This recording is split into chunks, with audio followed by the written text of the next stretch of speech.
उडान साहेब.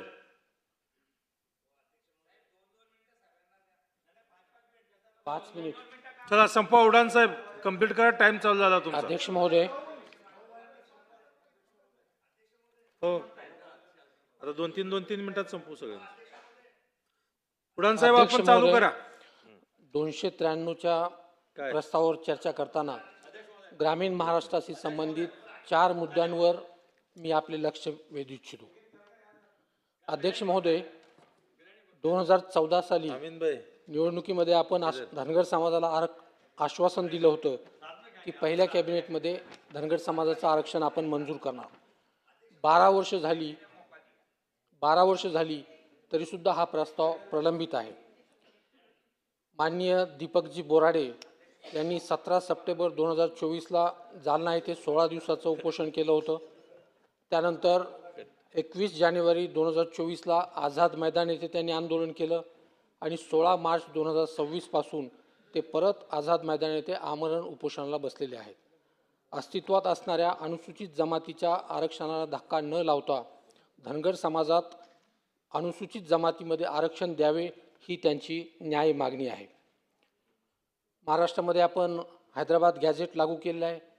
हैदराबाद गॅझेटनुसार बंजारा समाजाचा उल्लेख अनुसूचित जमातीमध्ये होतो. अस्तित्वात असणाऱ्या अनुसूचित जमातीच्या आरक्षणाला धक्का न लावता बंजारा समाजाला सुद्धा अनुसूचित जमातीमधून आरक्षण द्यावं ही त्यांची न्याय्य मागणी आहे. अध्यक्ष महोदय, 2014 साली आपण मुस्लिम समाजाला 5% नोकरी आणि शिक्षणामध्ये आरक्षण दिलं होतं, परंतु माननीय उच्च न्यायालयानं नोकरीतलं आरक्षण रद्द केलं आणि शिक्षणातील आरक्षण चालू ठेवले.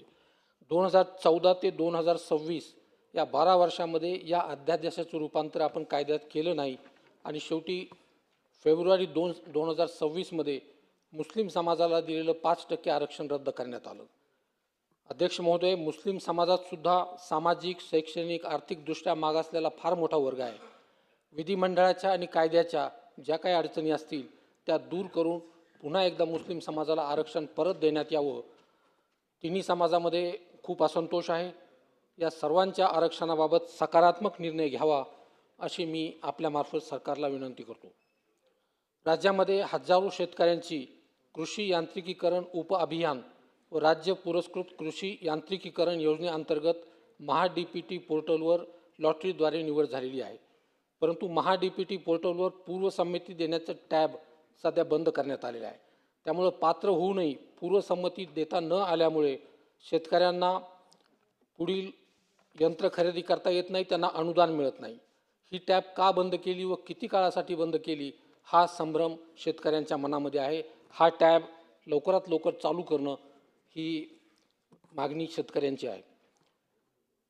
घरकुलामध्ये पूर्वी आपण SNA म्हणजे स्टेट नोडल एजन्सीच्या प्रणालीद्वारे बिलांचे निधी वितरित करत होतो आणि या पद्धतीनं या पद्धतीनं हे फार जलद गतीनं होत होतं. परंतु आता RBI SNA स्पर्श या प्रणालीद्वारे थेट वितरण करण्यात येते आणि या प्रणालीमध्ये जवळपास 30 दिवसाचा कालावधी लागतो आणि हा विलंब टाळण्यासाठी एक सिंगल विंडो ट्रॅक सिस्टीमचं मेकॅनिझम तयार करणं हे आवश्यक आहे. शेवटचा मुद्दा अध्यक्ष महोदय, 19 मार्च 2026 रोजी जालना जिल्ह्यामध्ये अवकाळी पाऊस आणि गारपीट झाली आणि त्यामुळे जिल्ह्यामधील मोसंबी, टरबूज, कांदा, आंबा, झेंडू, हरभरा, मिरची, गहू या पिकांचं फार मोठ्या प्रमाणावर नुकसान झालेलं आहे. त्यांना तात्काळ मदत करण्याची आवश्यकता आहे. या सर्व विषयांवर मंत्री महोदयांनी उत्तर द्यावं. धन्यवाद.